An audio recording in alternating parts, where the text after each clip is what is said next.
देखो बाबू, तो रेसिस्टेंस के बारे में हम बता रहे थे। तो रेसिस्टेंस ऑफ कंडक्टर आज हम पढ़ने जा रहे हैं। रेसिस्टेंस का कारण क्या था? कोलिजन था, जो कि हम सब बता दिए, फिर से उसको रिपीट नहीं करेंगे। अब रेसिस्टेंस किस कंडक्टर का किस पे डिपेंड करता है? तो लिखे हैं, resistance of conductor is directly proportional to the length of the wire, inversely proportional to the cross section area. और इसको हम फिर लैंग्वेज से उसके बाद फिर इसको हम क्या किए हैं? डेटा कन्वर्ट किए हैं। तो जैसे एक बात समझना कि रेसिस्टेंस क्या था? रेसिस्टेंस कहते हैं जो रुकावट है, अपोज करना, जो इलेक्ट्रिक करंट और इलेक्ट्रिक जो चार्ज फ्लो करता है उसका जो अपोज करने का टेंडेंसी को ही रेसिस्टेंस कहते हैं। तो कंडक्टर में का रेसिस्टेंस किस किस बात पर डिपेंड कर रहा था? 2 बात पर। अभी मतलब इस फार्मूला में से 4 बात पर ही डिपेंड करता है एक्चुअल में। लेकिन रेसिस्टेंस किस पर? एक वायर है, तो वायर का लेंथ बढ़ाओगे तो रेसिस्टेंस भी बढ़ जाएगा। डायरेक्टली का प्रोपोर्शनल यही होता है।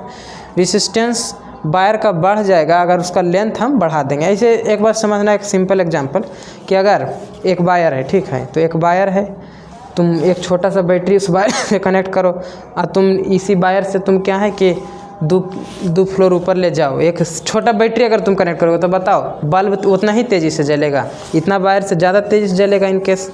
और ये लाइट वाला हम नहीं कह रहे हैं, एक छोटा बैटरी से अगर तुम कनेक्ट करोगे तब, एक छोटा सा बैटरी। तो ऐसे ये समझ लो कि जो रेसिस्टेंस, अगर तुम मान लीजिए कहता है कि तुम 1 किलोमीटर रोड पर चला तो उसमें एक ब्रेकर है, तो अगर 5 किलोमीटर चलेगा तो कुछ और ज़्यादा ब्रेकर आएगा कि नहीं? तो वही रुकावट। तो लेंथ बढ़ा देंगे वायर का तो रेसिस्टेंस भी बढ़ जाएगा। दूसरा, एरिया का इन्वर्सली होता है। जब एरिया को घटाएंगे तो रेसिस्टेंस बढ़ेगा, एरिया बढ़ाएंगे तो रेसिस्टेंस घटेगा। अब तुम समझना, रेसिस्टेंस टकराव के कारण आ रहा था। लेंथ ज़्यादा चौड़ा रहेगा, रोड ज़्यादा चौड़ा रहेगा तब ज़्यादा टकराएगा कि कम चौड़ा रहेगा तब ज़्यादा टकराएगा? ज़्यादा टकराएगा कि नहीं कम चौड़ा में? तो जब इसी कारण जब इलेक्ट्रॉन फ्लो कर रहा है उसी वायर में तो ज़्यादा चौड़ा रहेगा, ज़्यादा एरिया रहेगा तो रेसिस्टेंस कम होगा, रेसिस्टेंस कम होगा तो करंट ज़्यादा होगा। तो गाड़ी जब ज़्यादा अच्छा से स्मूथ चलेगा जब क्या होगा? एरिया ज़्यादा होगा। तो उसी से रिलेट कर सकते हैं। रेसिस्टेंस ज़्यादा होगा जब क्या होगा? लेंथ ज़्यादा होगा वायर का, और resistance inversely proportional to area होता है। और इस तरह से हम लिखें, उसके बाद फिर directly proportional to length, inversely proportional. Inversely का मतलब समझना, एरिया बढ़ेगा रेसिस्टेंस घटेगा, एरिया घटेगा रेसिस्टेंस बढ़ेगा। इन्वर्सली में उल्टा चलता है। तो उसको फिर हम डायरेक्टली प्रोपोर्शनल को हटाते हैं, रेसिस्टिविटी लिखते हैं। रेसिस्टिविटी कांस्टेंट और स्पेसिफिक रेसिस्टेंस ये सीख पाते हैं। समझ में आया? तो यहाँ पर क्या है? रेसिस्टेंस कितना बात पर डिपेंड कर रहा है? इस रेसिस्टिविटी पर, लेंथ और एरिया पर, क्रॉस सेक्शन एरिया पर। ठीक है, यहाँ यही नहीं दिखा। अब समझना तुम लोग। अब दूसरा आया रेसिस्टिविटी। तो रेसिस्टिविटी किस बात पर डिपेंड करेगा? तो रेसिस्टिविटी जो होता है वह मटेरियल का प्रॉपर्टी है, नेचर ऑफ मटेरियल का प्रॉपर्टी है वह। जैसे एल्युमिनियम ही रहेगा कि नहीं? एल्युमिनियम सोना कभी बन सकता है? नहीं बन सकता है। तो रेसिस्टिविटी किसका प्रॉपर्टी है? Characteristic property of the material. Resistivity कभी भी नहीं बदलता है लेंथ क्रॉस सेक्शन एरिया से। सोना जिस तरह से सोना ही रहेगा, सोना का रेसिस्टिविटी फिक्स है, कॉपर का रेसिस्टिविटी फिक्स है। तो नेचर का प्रॉपर्टी, इसी कारण कहते हैं अगर बताओ इस वायर का लेंथ बढ़ा देंगे, वायर तो मान लीजिए कॉपर का है तो कॉपर ही रहेगा। बढ़ाने से क्या? कॉपर दूसरा चीज़ में कन्वर्ट करेगा, नहीं, तो कॉपर ही रहेगा। इसी तरह से रेसिस्टिविटी ही रहता है। रेसिस्टिविटी फिक्स होता है, रेसिस्टिविटी फिक्स होता है। समझ में आया? रेसिस्टिविटी जो होता है, तो रेसिस्टेंस जो है बाबू लेंथ, एरिया और रेसिस्टिविटी पर डिपेंड कर रहा है। रेसिस्टिविटी 2 बात पर डिपेंड करता है। कितना बात पे? रेसिस्टेंस लेंथ के डायरेक्टली प्रोपोर्शनल है, एरिया के इन्वर्सली प्रोपोर्शनल है, और रेसिस्टिविटी के डायरेक्टली है। यहाँ पर दिख रहा है। तो हम ये कहना चाह रहे हैं कि जो रेसिस्टिविटी है नेचर का प्रॉपर्टी है, it is the characteristics of the material at constant temperature. Resistivity 2 बात पे डिपेंड करता है। हम रेसिस्टिविटी के बारे में बोल रहे हैं, नेचर और दूसरा टेम्परेचर। एक मेटल है तो एक मेटल का जो रेसिस्टिविटी वह फिक्स है उसके टेम्परेचर पर। सोना ही रहेगा, जैसे बताएं तो लोहा ही रहेगा, लोहा का रेसिस्टिविटी फिक्स है। तो लेंथ तुम बढ़ा दोगे तो कभी भी रेसिस्टिविटी नहीं चेंज होगा।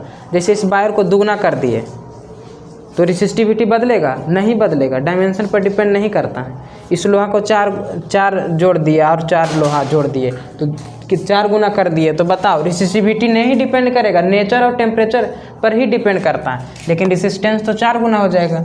और एरिया को चेंज करेंगे तब भी हो जाएगा, लेकिन रेसिस्टिविटी उस फिक्स रहता है कांस्टेंट टेम्परेचर पर एक मटेरियल का। समझ में आया? जैसे मान लिया जाए छोटू, इसको एग्जांपल समझाते हैं। ये हम कह दिए कि जो रेसिस्टिविटी है डिपेंड नहीं करता है, तो लोग ऐसे कहता है कि इस फार्मूला को रो इज इक्वल टू RA/L। तो इस फार्मूला को लेकर उठा कहेगा कुछ बच्चा, कहेगा यहाँ क्या है कि सर लेंथ बढ़ रहा है तो रेसिस्टिविटी क्या हो जाएगा, घट रहा है, और ये अगर ये घटेगा तो ये बढ़ रहा है। फार्मूला तो दिख रहा है बाबू, लेकिन ऐसा है नहीं। एक जो मटेरियल होता है उसमें एक प्रॉपर्टी, एक मटेरियल एक कंडक्टर में एक प्रॉपर्टी पाया जाता है रेसिस्टिविटी, और जिसके वजह से रेसिस्टेंस आता है, जिसके वजह से रेसिस्टेंस आता है। समझ में आया? जिसके वजह से रेसिस्टेंस आता है। एक मटेरियल में हमने कहा इस मटेरियल में प्रॉपर्टी है रेसिस्टिविटी जो कि फिक्स है, और उसके वजह से कौन सा प्रॉपर्टी आ गया, उसके वजह से क्या आ गया, उस कैरेक्टरिस्टिक्स के वजह से क्या आ गया, रेसिस्टेंस।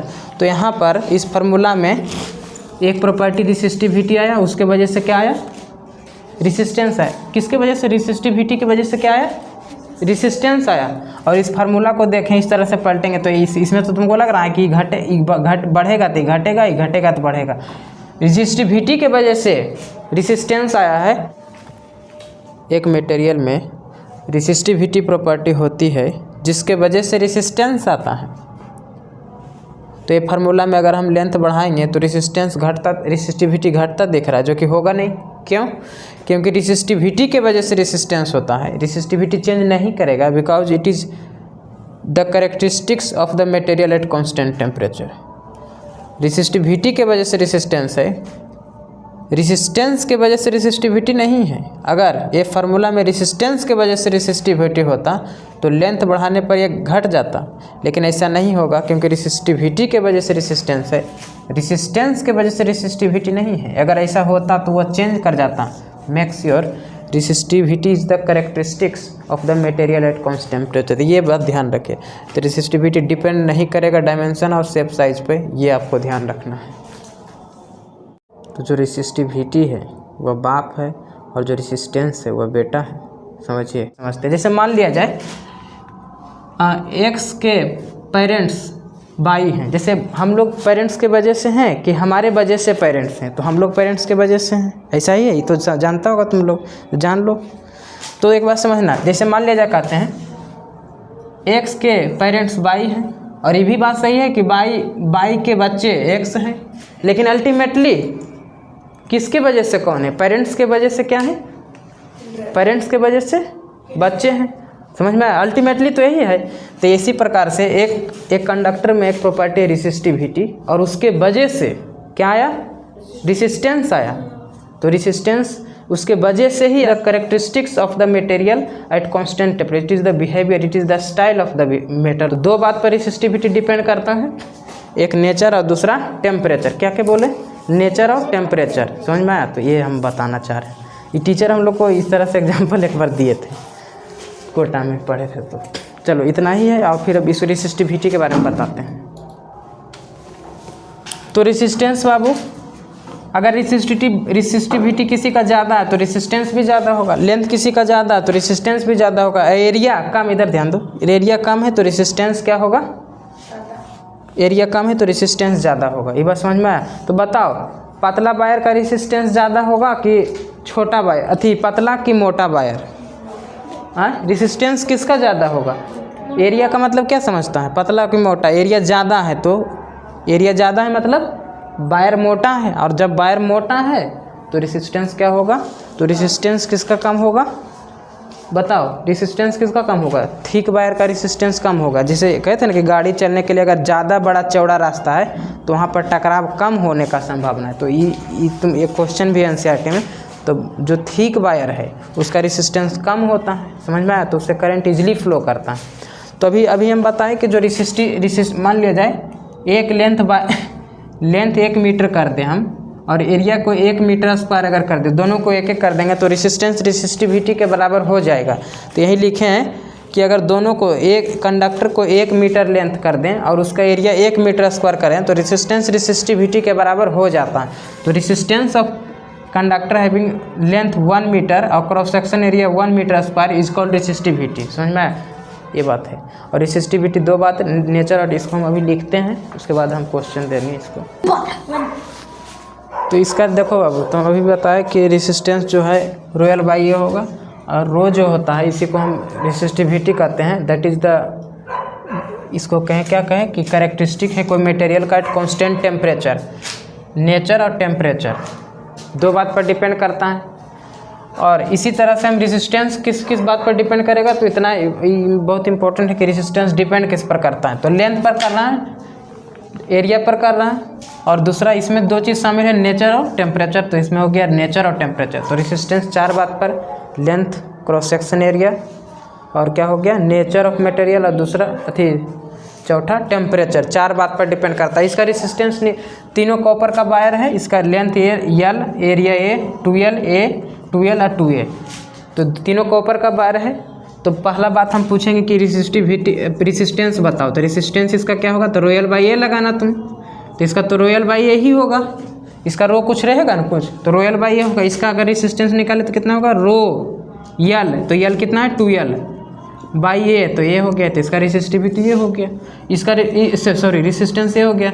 इसका रेसिस्टेंस क्या हो जाएगा, तो रोयल बाई ए, तो रो यल कितना है 2L बाई ए, एरिया कितना है 2A, तो इसका रेसिस्टेंस आ जाएगा। फार्मूला तो रखना है, रो ले रखना है, यल रखना है, इसका यल था, इसका एरिया ये था, इसका लेंथ 2L था तो 2L रख दिए, ये रख दिए। और रोयल बाई यहाँ लगाए तो रो यल कितना है 2L, एरिया कितना है 2A, तो ये रख दिए। तो रेसिस्टेंस सबका अलग अलग आया कि नहीं। लेकिन अब हम कहेंगे रेसिस्टिविटी बताओ। तो तीनों वायर किसका है, कॉपर का, तीनों किसका है, कॉपर का, और ये कॉपर एक ही टेम्परेचर पर रखा हुआ है। तो नेचर ऑफ वायर, तीनों कॉपर का वायर है और एक कांस्टेंट टेम्परेचर पर है। तो इसका जो रेसिस्टिविटी, इसका अगर रो है तो इसका भी रो होगा, इसका भी क्या होगा।